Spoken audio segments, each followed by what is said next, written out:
이 시간 우리 하나님 말씀 함께 읽겠습니다. 하나님 말씀은 누가복음 4장 14절에서 우리 30절까지 함께 읽겠습니다. 누가복음 4장 14절에서 30절까지의 말씀입니다. 예수께서 성령의 능력으로 갈릴리에 돌아가시니 그 소문이 사방에 퍼졌고 친히 그 여러 회당에서 가르치심에 뭇 사람에게 칭송을 받으시더라.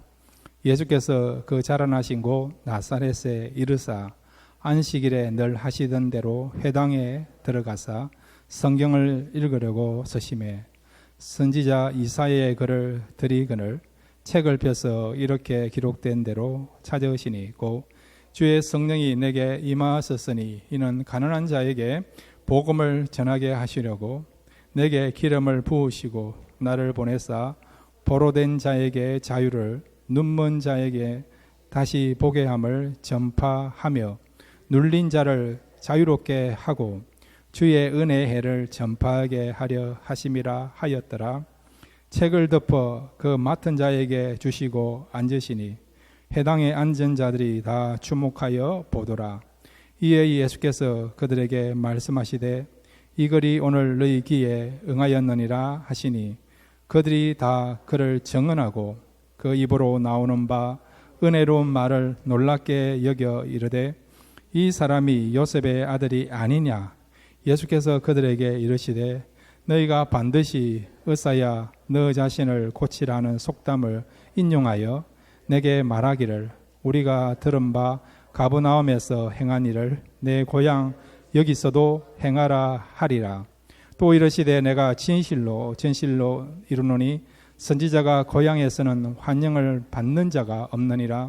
내가 참으로 너희에게 이르노니 엘리야 시대에 하늘이 3년 6개월간 닫히어 온 땅에 큰 흉년이 들었을 때에 이스라엘에 많은 과부가 있었으되 엘리야가 그중 한 사람에게도 보내심을 받지 않고 오직 시돈 땅에 있는 사렙다의 한 과부에게 뿐이었으며 또 선지자 엘리사 때에 이스라엘에 많은 나병 환자가 있었으되 그 중에 한 사람도 깨끗함을 얻지 못하고 오직 수리아 사람 나아만 뿐이었느니라.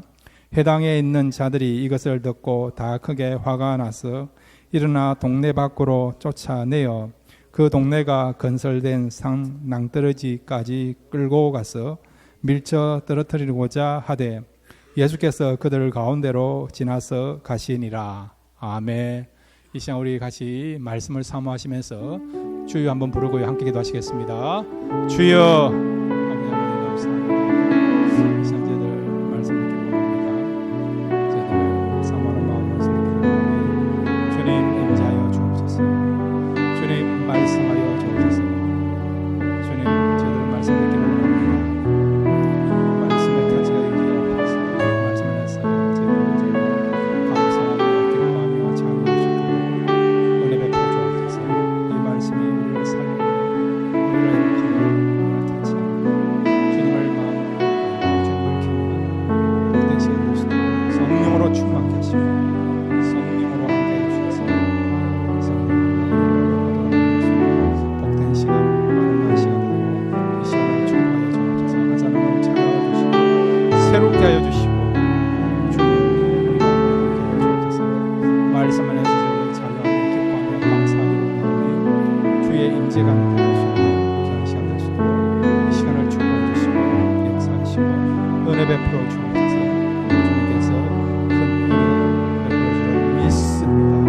주님을 만나는 시간 되도록 믿사오니 주님 찾아와 주시고 만나 주시고 역사하셔서 큰 은혜 베풀어 주옵소서. 주님 함께하여 주옵소서.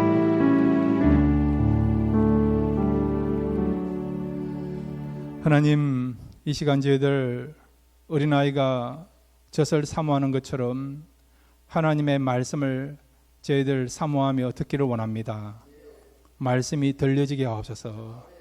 말씀이 우리 마음에 심겨지게 하여 주시고 또 말씀을 통해서 찾아오시는 그 하나님을 만나는, 그래서 오늘 말씀 가운데 하나님을 만났고 하나님의 음성을 들었다, 이런 고백과 이런 감동을 누릴 수 있는 복된 시간 될 수 있도록 이 시간 말씀 가운데 역사하여 주시옵소서. 예수님의 이름으로 기도드렸습니다. 아멘. 할렐루야.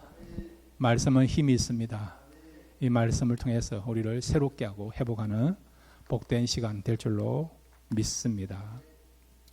오늘 말씀의 내용은 예수님이 지금까지 30년간 생활했던 나사렛이라는 그 동네에서, 자기 고향에서 배척을 당하는 내용이에요. 그래서 이 말씀을 통해서 우리에게 주시고자 하는 교훈을 함께 세 가지를 생각하겠습니다. 첫 번째로 한번 따라해 주시기 바랍니다. 선입견을 가져서는 안 된다. 예. 우리에게는 선입견이라는 게 선입견. 편견이 있죠. 편견. 또 주관이라는 것이 있습니다.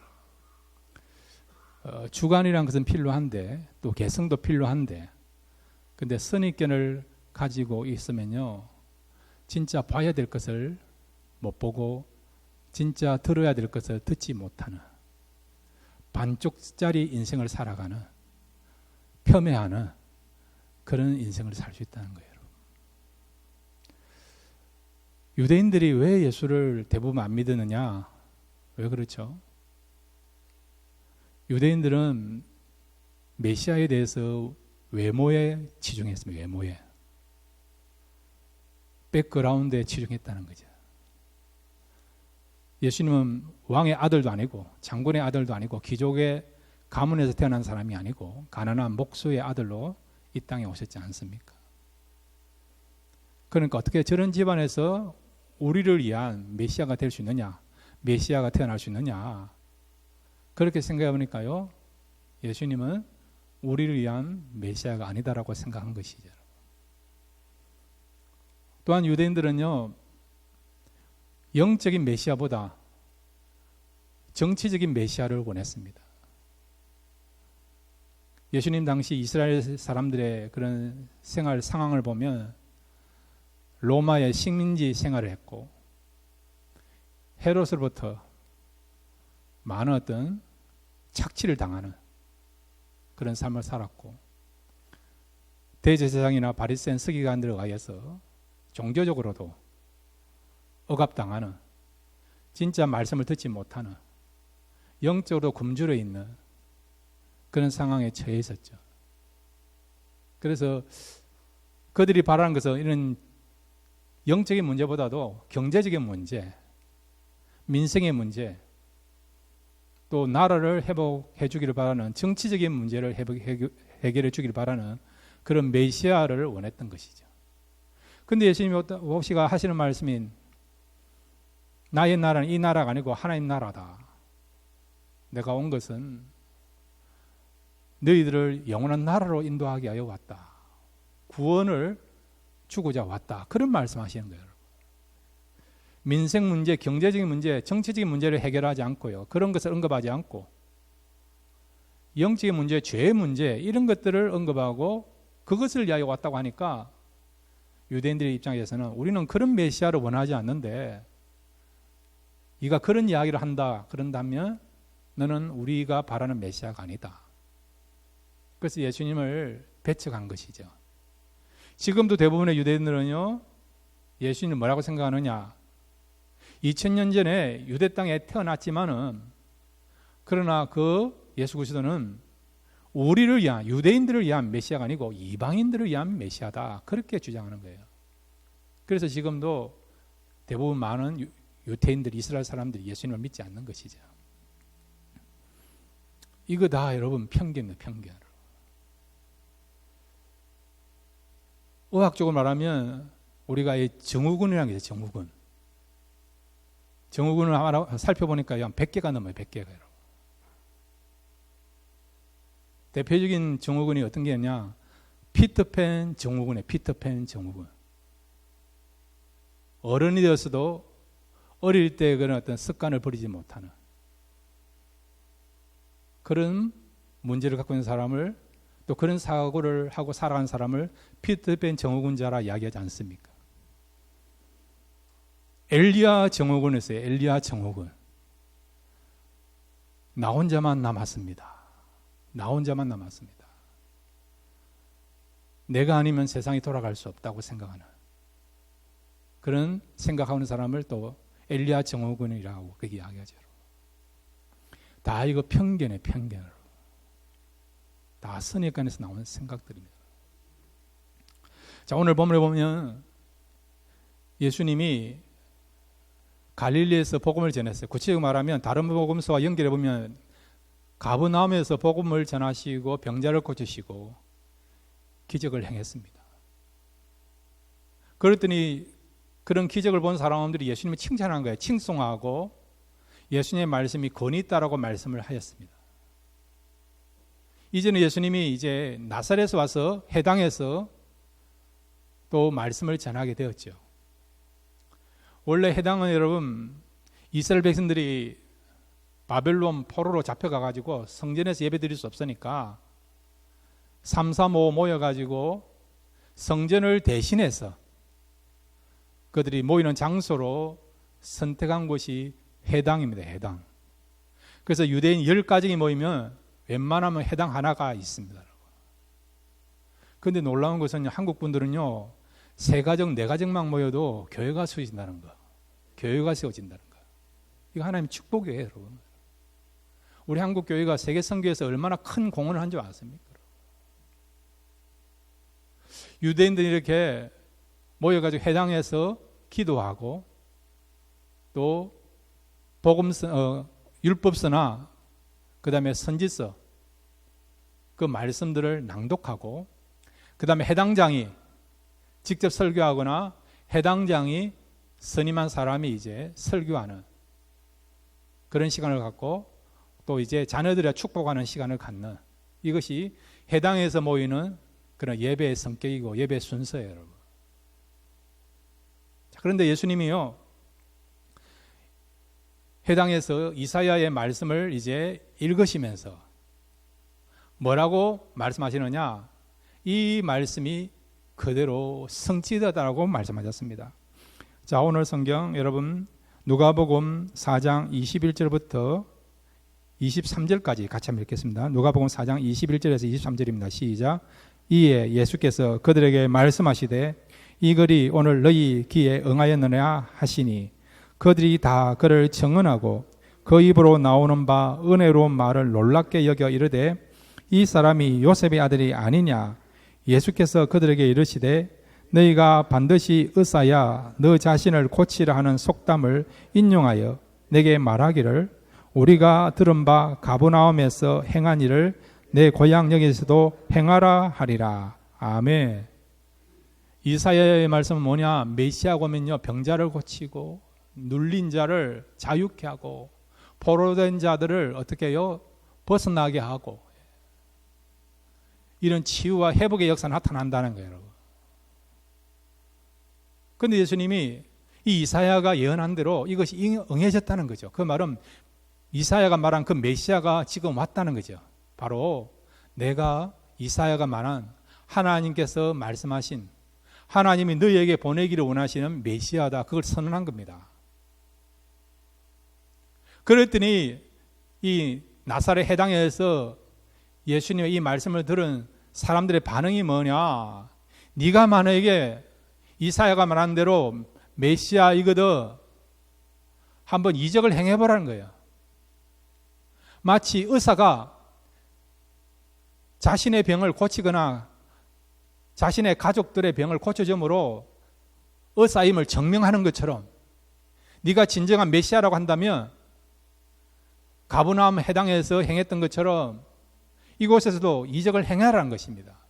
그러면 우리가 믿겠다는 거죠, 여러분. 그러면서 뭐라고 이야기하느냐? 네가 요셉의 아들이 아니냐? 요셉의 아들이 아니냐? 그런 말을 또 하고 있는 거죠. 요셉의 아들의 말은 무엇입니까? 우리가 잘 안다는 거죠. 30년 동안 너의 부모와 너의 모습을 우리가 다 알고 있다는 거죠. 그런데 우리가 볼 때는 너는 메시아가 아니라는 것이죠. 그리고 이 나사렛에서는 선한 것이 없다라고 하는, 메시아가 날 수 없다고 하는 선입견을 가지고 있는 것이죠. 그러면서 네가 만약에 진짜 메시아가 한다면 메시아됨을 증명해봐라, 이적을 행해봐라. 그렇게 요구하게 되게 된 것입니다. 그랬더니 예수님이 이 사람들의 그런 어떤 반응을 어떻게 말씀하시느냐, 사람들의 말에 대해서 예수님이 어떻게 반응하시느냐. 24절입니다. 24절 같이 읽겠습니다. 시작. 또 이르시되 내가 진실로 너에게 이르노니 선지자가 고향에서 한영을 받는 자가 없느니라. 아멘. 이후 가버나움에서는 예수님 말씀을 듣고요, 아, 대단하다, 예수님 말씀 권위가 있다, 예수님을 인정하는, 칭찬하는 그런 반응이 나왔는데, 진짜 고향에서는 예수님 메시아를 인정하지 않고 예수님의 말씀도 배척하는 일이 일어나게 된 거예요. 그랬더니 예수님께서 선지자가 고향에서는 이렇게 환영받지 못하고 배척을 당한다, 그런 말씀을 하시게 되었습니다. 결론적으로 말하면 결국 이 나사렛에 있는 사람들이 더 붕괴해가지고 예수님을 어떻게 하느냐, 낭떠러지로 밀어버려서 예수님을 죽이려고 하는 그런 행동을 하게 되었습니다. 누가복음 4장 28절에 30절 같이 읽겠습니다. 시작. 해당에 있는 자들이 이것을 듣고 다 크게 화가 나서 일어나 동네 밖으로 쫓아내어 그 동네가 건설된 산 낭떠러지까지 끌고 가서 밀쳐 떨어뜨리고자 하되 예수께서 그들 가운데서 지나서 가시니라. 아멘. 아직 예수님이 죽을 때가 아니니까 그런 죽을 위기를 만났지만은 그 위기를 벗어나게 되게 된 거예요, 여러분. 자, 왜 이런 일이 일어났습니까? 고향에서 여러분 환영해야 되는 거 아닙니까? 예수님 환영받아야 되는 거 아닙니까? 이웃 마을에서는 예수님 환영받았어요. 우리가 바라던 메시아가 왔다. 이사야 선지자가 말한 것처럼 우리에게 진정한 자유를 주고 구원을 주고 치유케 하시는 위대한 선지자가 왔고 위대한 하나님 보내신 하나님의 메시아가 왔다. 그렇게 예수님을 향하여 환영하고 영접하고 또 예수님을 인정하는 그런 반응이 나타나는데, 고향에서는 왜 예수님은 이적도 행하시지 않고 오히려 배척당하고, 배척당하는 정도가 아니고요, 죽을 위기까지 만나게 됐는가? 그 이유는 뭐냐? 선입견. 우리 고향에서는, 나사렛에서는 메시아가 날 수 없다라고 하는 그런 선입견을 가진 것이죠.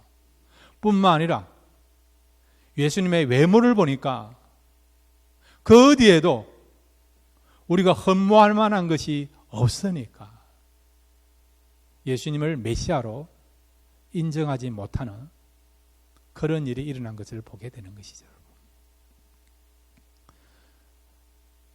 이거는 여러분 유대인들의 문제뿐만 아니라 예수님의 고향 사람인 나사렛 사람뿐만 아니라 지금도 마찬가지예요. 많은 사람들은 선입견을 갖고 있어요. 구원은 믿음으로 된 것이 아니고 행함을 통해서 나타난다. 자신의 몸을 어떻게 해요? 고역을 지키면서, 먹는 것도 차단하면서 그렇게 수련하고 단련하고 고행해야만이 구원을 얻는다, 그렇게 생각하는 사람 있지 않습니까? 또 어떤 사람은요, 예수님에 대해서 예수님은 단순하게 그냥 이스라엘의 메시아다, 구약을 이스라엘 역사로 국한시키는 사람이 있지 않습니까? 우리 한민족하고는 전혀 상관이 없는 그런 역사로, 그런 말씀으로, 또 그런 메시아로 생각하는 사람이 있지 않습니까? 김용옥 같은 교수 그렇지 않습니까? 이 성경을 그냥 어떻게 해요? 이스라엘 역사로 국한시키지 않습니까? 예수님에 대해서도 우리 한국 민족을 위한 메시아가 아니고 그냥 이스라엘 민족을 위한 메시아다, 그렇게만 생각하고 있지 않습니까? 다 선입견이죠, 선입견. 사랑하는 성도 여러분, 우리가 나름대로 어떤 생각이나 교육 수준, 또 백그라운드, 전통, 간섭에 대해서 우리가 편견이나 선입관을 가질 수 있습니다. 그렇지만 여러분, 하나님의 말씀에 대해서는 선입견이나 편견 갖지 마시고 그대로 믿으시고 받으시기를 바랍니다. 우리가 구원을 받을 수 있는 유일한 길은 예수님밖에 없는 걸 믿으시기를 바랍니다. 이 말씀을 믿으면 지금도 기적의 역사 일어난다는 것을 믿으시기를 바랍니다. 기도하면 응답된다는 것을 믿으시기를 바랍니다. 과학적으로 여러분 기도가 응답된다. 그것을 어떻게 증명하겠습니까, 여러분? 예수님이 축사했더니 어떻게 500년 역사가 일어난 거 기억나지 않습니까? 모세가 하나님의 말씀을 듣고 지팡이를 홍해에 가르쳤더니 홍해가 갈라졌잖아요. 그리고 홍해의 길이 여러분 마른 땅이 된 것을 알고 있지 않습니까? 반석에서 여러분 물이 나왔어요, 여러분. 약간의 물이 나온 게 아니라 200만 명 이상의 사람들이 먹고도 남을 정도로 풍성한 물이 나왔어요, 여러분. 이걸 과학적으로 이성적으로 어떻게 증명하겠습니까? 그렇지만은 하나님이 역사하시니까 기적이 일어난 거고요. 하나님 말씀하신 것이니까 그것이 이루어지게 된 것입니다. 때로는 여러분 우리가 나름대로 또 성의견을 가지셨어요. 그러나 하나님 말씀 앞에서는 그런 선입견, 편견 버리시고 말씀은 진리의 말씀이다. 생명의 말씀이다. 구원의 말씀입니다. 또 능력의 말씀이다. 그렇게 말씀을 순수한 마음으로 겸손한 마음으로 받으시면 말씀을 통해서 큰 은혜를 받고 능력을 체험하고 이 말씀이 생명의 말씀으로 이런 삶 속에 다가오게 될 줄로 믿습니다. 말씀 앞에 우리가 겸손한 마음을 가지고 말씀에 대하여 절대적인 권위를 부여하며 말씀을 받아들이고 대할 수 있는 저와 여러분 되시기를 바랍니다. 두 번째로 오늘 예수님이 고향에서 배척당하는 이 사건을 통해서 우리에게 주시고자 하는 귀한 교훈이 있습니다. 한번 따라해 주시기 바랍니다. 기회를 놓쳐서는 안 된다. 예. 오늘 예수님이요, 자기 고향에 있는 사람들이 예수님 말씀을 인정하지 않으니까, 메시아 되심을 인정하지 아니하니까, 하나님 말씀이 성취되었다 그것을 받아들이지 아니하니까, 예로서 엘리야 시대 때 또 엘리사 시대 때에 일어났던 두 가지 사건을 듭니다. 자, 여러분 누가복음 4장 26절 27절을 같이 읽겠습니다. 시작. 엘리야가 그중 한 사람에게도 보내심을 받지 않고 오직 시돈 땅에 있는 사렙다의 한 과부에게 뿐이었으며 또 선지자 엘리사 때에 이스라엘에 많은 나병 환자가 있었으되 그 중에 한 사람도 깨끗함을 얻지 못하고 오직 수리아 사람 나만 뿐이었느니라. 아멘. 자, 여러분 사렙다 과부와 나만의 공통점은 무엇입니까? 이방인이었다는 거죠. 유대인들이 그렇게 싫어하는, 그렇게 여러분 조롱하는, 무시하는 이방인이었다는 것이죠. 이 사렙다 과부는 여러분 엘리야 시대 때에 3년 동안 엘리야를 돕는 일에 헌신되었고 쓰임받은 사람이 사렙다 과부입니다. 그 당시는 여러분 3년 6개월 동안 비가 오지 아니해서 가난한 삶을 살 수밖에 없는 기근에 허덕이는 그런 삶을 살았는데, 근데 엘리야가 이 사렙다 과부 집에 있는 동안에는요, 그 집에는요 기근의 문제가 해결되지 아니한, 기근이 없은 거예요. 기근이 없는 거예요. 굶주리지 아니한 것이죠. 3년 동안 이 사렙다 과부에 있는 동안에는 여러분 밀가루에 그 밀가루 떨어지지 않고 기름통에 기름이 떨어지지 아니하므로 경제적으로 문제를 해결하는 그런 역사가 일어나게 되게 된 것입니다. 하나님의 은혜를 통해서 이 사렙다 과부가요, 이방인이었지만은 다른 사람 먹을 것이 없어서 굶주리고 고통당하는 그런 가운데도 풍성함을 또 경제적인 문제를 해결하는 그런 은혜를 누렸던 것이죠.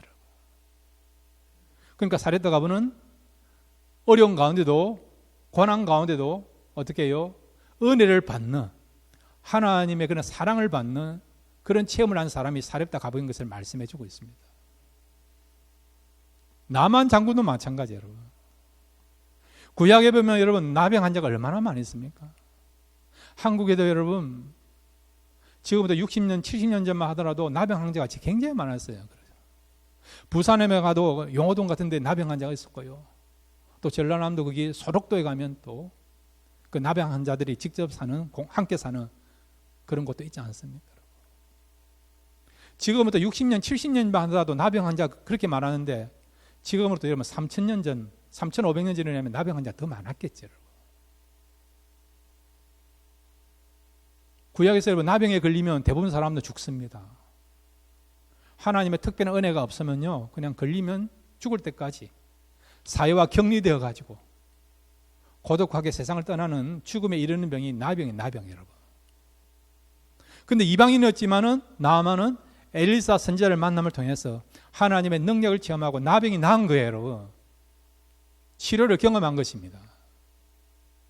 근데 예수님이 왜 이렇게 사렙다 가보를 이야기하고 있고 또 엘리사 시대 땐 나병 환자였던 나만을 언급합니까? 비록 이방인이었지만은 모든 사람이 고통당하고 죽음에 이르는 병을 가졌지만은 그럼에도 불구하고 하나님의 은혜로 회복되고 하나님의 은혜로 공급받는 역사가 일어났다는 거죠, 여러분. 어떻게 했더니 하나님 말씀대로 순종했더니 어떻게 해요? 은혜를 받게 되고 회복되고 치유받는 역사가 일어났다는 것이에요, 여러분. 그러니까 하나님께서 우리에게 회복할 수 있는, 치유받을 수 있는, 나아질 수 있는 기회를 주신다는 것이죠. 어떻게 하면 그 기회를 우리가 붙잡을 수 있느냐? 은혜를 삼아하고 말씀대로 순종하면 얼마든지 상황과 시대를 초월해서 우리 은혜 받을 수 있고 공급받을 수 있고 회복될 수 있다는 것을 말씀해 주고 있습니다. 그러니까 우리는 기회를 붙잡아야 된다는 거죠. 은혜 받을 수 있는 기회, 구원받을 수 있는 기회, 회복되고 또 그리고 또한 하나님께서 치유하시는 그런 기회를 붙잡아야 된다는 것입니다. 여러분. 사랑하는 여러분, 기회를 놓치지 마시길 바랍니다. 기회를 놓쳐가지고 우리가 얼마나 껄합니까? 그때 그렇게 할 걸. 그때 좀 기도해 볼 걸. 그때 내가 좀 사랑을 베풀 걸, 용서해 볼 걸. 그때 내가 좀 헌신해 볼 걸. 나중에 여러분 얼마나 후회하는 일이 많이 있습니까? 여러분 말씀드립니다. 지나간 일은 과거의 사건입니다. 하나님 앞에 가는 그날까지 하나님은 또 한 번의 기회를 줄 줄로 믿습니다. 그 기회를 놓치지 마십시오. 얼마든지 우리가 은혜 받을 수 있습니다. 회복될 수 있습니다. 새로운 역사를 경험할 수 있습니다. 옛날보다 더 나아진 삶을 살 수 있습니다. 영적으로 더 풍성한 삶을 살 수 있습니다. 그리고 또한 우리가 아름다운 영향력을 미치는 또 우리의 지경이 넓어지는 그런 역사가 일어날 줄로 믿습니다. 그것은 여러분에게 주어진 기회를 붙잡을 때에 우리가 새로운 인생을 살게 될 줄로 믿습니다. 자, 여러분 고린도후서 6장 2절 말씀을 함께 읽겠습니다. 고린도후서 6장 2절입니다. 시작. 이르시되 내가 은혜 베풀 때에 너에게 듣고 구원의 날에 너를 도왔다 하셨으니 보라 지금은 은혜 받을 만한 때요 보라 지금은 구원의 날이로다. 아멘. 언제가 은혜 받을 때고 언제가 구원 받을 날이라고요? 지금이요. 지금 이 시간. 내일이 아니에요, 여러분. 톨스토이가 유명한 말을 했지 않습니까? 세상에서 여러분 가장 소중한 시간이 언제입니까? 지금 이 시간이야. 지금 이 시간. 가장 소중한 사람이 누굽니까? 지금 내가 만나는 사람이니까. 옆에 있는 분이 여러분 지금 여러분에게 가장 소중한 사람입니다. 평소에 잘하시기 바랍니다. 잘하십시오, 여러분. 멀리 있는 게 아니고요. 지금 만나는 사람, 지금 이 시간이 가장 소중한 때라는 거예요. 얼마 지금 예배드리는 이 시간에 여러분 은혜 받고 또 하나님을 경험하고 또 하나님의 능력을 체험하는 역사가 일어나게 될 줄로 믿습니다. 이 나사렛 사람은 얼마나 안타깝습니까? 언제 예수님의 말씀을 들을 수 있겠습니까? 언제 예수님의 능력을 체험할 수 있겠습니까? 지금인데 지금 그들에게 주어진 기회를 놓치니까 선입견을 가지고 예수님을 믿지 아니하고 예수님을 받아들이지 아니하니까 안타까운 일이 일어나지 않습니까? 여러분 지금이 은혜 받을 때요 구원받을 때인 걸 알고 이 기회를 잘 붙잡을 수 있는 저와 여러분 되시기를 바랍니다. 세 번째로 오늘 우리에게 주시는 귀한 교훈이 있습니다. 한번 따라해 주시기 바랍니다. 이 시대의 남은 자가 되자. 예. 자, 오늘 본문에 보면 이 사르밧 가부가 있고 그 다음에 또 나만 장군이 나와요. 그들은 은혜 받았어요. 구원받았습니다. 치유가 되었습니다. 경제적인 문제 정도 해결된 게 아니고요. 그들은 구원받았어요. 이방인이었지만 영적인 축복도 누리고 경제적인 것도 해결받고 육체적으로도 질병 가운데서 구원받는 역사가 일어났습니다. 여러분, 성경에 보면 시대를 초월해서 은혜 받고 구원받고 회복되는 사람들이 있어요. 그 사람들을 뭐라고 이야기하느냐? 남은 자라, 남은 자. 그래서 이 로마서 11장에 보면 남은 자에 대한 그런 신앙, 남은 자에 대한 신학이 있다고 말씀하고 있습니다. 자, 로마서 11장 4절 5절 사도 바울이 고백한 거예요. 우리 함께 읽도록 하겠습니다. 로마서 11장 4절 5절입니다. 시작. 그에게 하심 대답이 무엇이냐? 내가 나를 위하여 바알에게 무릎 꿇지 아니한 사람 7,000명을 남겨두었다 하셨으니 그런저 이와 같이 지금도 은혜로 택하심을 따라 남은 자가 있느니라. 아멘. 엘리야 시대 때에 사르밧 과부가 남은 자로서 은혜 받고 하나님의 역사를 경험한 것처럼 또한 엘리사 시대 때에 많은 문둥병자, 나병 환자가 있었지만은 고침 바는 나아만은 남은 자였다는 거지. 그래서 성경은 우리에게 남은 자가 있다고 말씀하는 거죠. 성경에서 역사를 보면 남은 자들이 있어요, 여러분. 아담에게는 두 아들이 있었죠. 아들 이름이 무엇입니까? 가인과 아벨이 있었죠. 아벨이 죽고 나는데 하나님께서 아벨을 대신해 준 아들이 누굽니까? 셋이요, 셋. 셋은 남은 자였죠. 믿음을 지킨 자였죠. 셋의 후예 가운데 남은 자가 있었죠. 그 시대 사람들은요, 하나님을 믿지 아니었습니다. 비록 셋의 후예임에도 불구하고 악을 행하는 그런 사람이 있는데, 그런데 셋의 후예 가운데 남은 자가 있었죠. 누굽니까? 예, 노아가 있었고 에녹이 있었죠. 그 다음에 여러분, 이 셋의 후예 가운데 또 나중에 누가 나옵니까? 노아가 나오고 노아를 통해서 셈, 함, 야벳이 나오죠. 셈은 또 남은 자였죠. 셈의 후예 가운데 정말 우리가 잘 알고 있는 믿음의 사람이 나오죠. 누굽니까? 아브라함이죠. 아브라함이 나오죠. 근데 아브라함의 아들이라고 여러분 다 남은 자가 아니에요, 여러분. 이스라엘은 남은 자가 아니었습니다. 이스마엘은 남은 자가 아니었어요, 여러분. 반면에 이삭은 남은 자였죠. 이삭의 아들이 누굽니까? 에스와 야곱이죠. 그렇지만 에스는 남은 자입니까? 남은 자가 아닙니까? 남은 자가 아닌 것입니다, 여러분.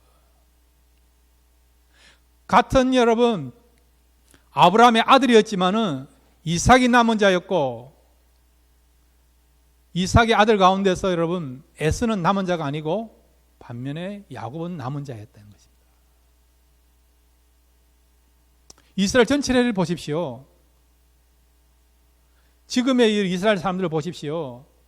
야곱의 후손들입니다. 야곱의 12아들을 통해서 나온 것이 이스라엘 사람들이에요. 그럼 그 이스라엘 사람들, 유태인들이 다 예수를 믿습니까? 아니지 않습니까? 일부분만 믿지 않습니까? 같은 야곱에서 나온 사람들이지만 후손이지만은 그럼에도 불구하고 어떻게 해요? 예수를 믿는 자만이 남은 자인 것이죠. 이스라엘 백성들이 바벨론의 포로로 잡혀갔습니다. 그때 잡혀갈 때가 그때 최소한 100만 명이 넘어가요. 100만 명이에요.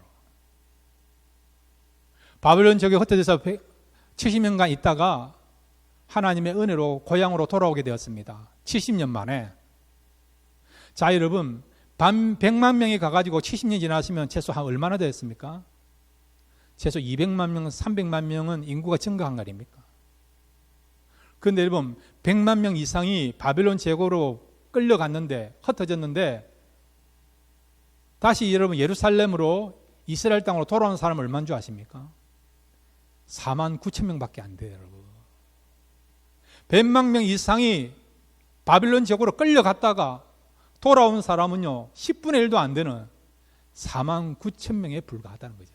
그 4만 9천 명이 남은 자였다는 것입니다. 성경은 우리에게 분명히 말씀해 주고 있습니다. 그 시대에 남은 자가 있다는 것이죠. 저와 여러분이 이 시대에 남은 자가 되기를 바랍니다. 그러면 여러분 누가 남은 자입니까? 오늘 다시 한번 로마서 11장 5절을 같이 읽겠습니다. 시작. 그런즉 이와 같이 지금도 은혜로 택하심을 따라 남은 자가 있느니라. 아멘. 은혜로 택하심을. 은혜를 통해서 남은 자가 있다는 거죠. 그 말이 뭐냐? 은혜 받은 자, 은혜 받은 자, 은혜를 사모하는 자. 이 은혜에서는 굉장히 포괄적인 거예요. 은혜 안에 포함된 것이 구원입니다. 구원. 여러분. 우리가 무엇으로 구원을 얻습니까? 하나님의 은혜로 구원받은 걸 믿으시기를 바랍니다. 하나님 우리에게 주신 그 믿음도 은혜인 것을 우리가 알고 있지 않습니까? 우리가 쓰임받은 것도 하나님의 은혜로 된 거 아닙니까? 여러분? 우리가 사명자가 된 것도 하나님의 은혜로 된 것이고, 직분을 가진 것도 하나님의 은혜로 된 것이고, 하루하루 살아가는 것도 하나님의 은혜로 된 것입니다. 여러분. 그러니까 우리가 은혜 받은 것을 알고 은혜를 사모하고 은혜를 따라 살아간다. 그 사람이 누구라고요? 남은 자라는 거예요. 남은 자. 그러면 우리가 남은 자인 것을 어떻게 아느냐? 그것은 여러분 하나님 말씀 믿어질 때, 성령께서 우리에게 영감을 주셔서 깨달음을 주셔서 이 말씀이 하나님의 말씀인 것을 믿어질 때에, 창세기 1장부터 계시록 22장까지 우리가 의심하지 않고 이 말씀을 진리의 말씀으로, 생명의 말씀으로, 구원에 이르는 말씀을 믿어질 때, 이것이 믿어진 자, 그러면 저와 여러분은 믿음이라는 은혜를 받았기 때문에 남은 자가 된 것을 믿으시기를 바랍니다. 여러분, 하나님은 남은 자를 통해서 역사하십니다. 사람이 많다고 해서 사용하신 것이 아니라 이 남은 자를 통해서 역사를 진행하시고 그 역사의 주인공으로 하나님께서 세우신다는 거죠. 그러므로 날마다 하나님의 은혜를 사모하십시오. 은혜를 받으십시오. 은혜로 살아가십시오. 그러면 저와 여러분이 이 시대의 남은 자가 되어서 하나님의 역사를 나타내는 일에 귀하게 쓰임받는 주의 백성들 다 되게 될 줄로 믿습니다. 이런 삶을 살아가시는 저와 여러분 되시기를 주님의 이름으로 축원드립니다.